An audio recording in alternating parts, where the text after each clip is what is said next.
Yani görürsün ben tamamıyla içerisinde. Ramazan ayına gelir. Sağ olun.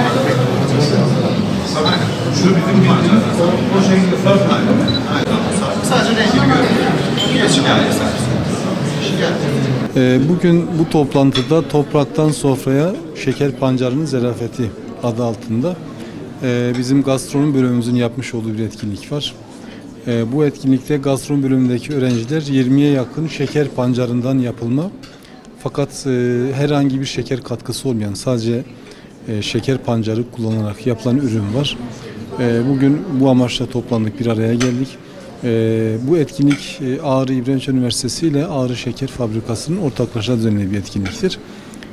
Bundan sonra da umarım yine aynı şekilde bunun ikincisi, üçüncüsü de bu şekilde devam eder. Hatta arkadaşlar bu konuda farklı bir etkinlik çalıştay da yapmayı düşünüyorlar. Gerçekten görsel olarak çok güzel görünüyor. Birazdan tatlarına da bakacağız.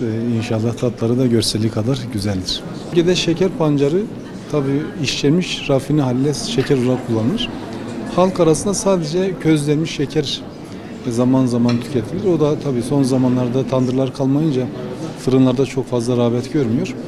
Umarım bu şekildeki bir çalıştay buna da rağbet verilir. Öğrencilerimizle birlikte sürekli Ağrı ilinde daha önce de var olan şeker pancarından yapılan lezzetleri araştırdık ve şimdi biz de topraktan sofraya pancarın zerafeti diye yola çıkarak yaratıcı mutfak mantığıyla yeni nesil ürünler ortaya çıkarmak istedik ve şu anda birçok ürünümüz 20'ye yakın ürün ortaya çıkardık. Ağrı'da daha önce şeker pancarından geçmiş yıllarda şeker pancarından yapılan tarifler olduğunu öğrendik. Bunlar unutulmaya yüz tutmuş tariflerdi. Biz daha farklı hale getirerek ve daha yaratıcı bir halde estetik dokunuşlarla birlikte farklı bir sunumlar yaptık. Yeni nesil bir mutfak yoluyla bu hale getirdik.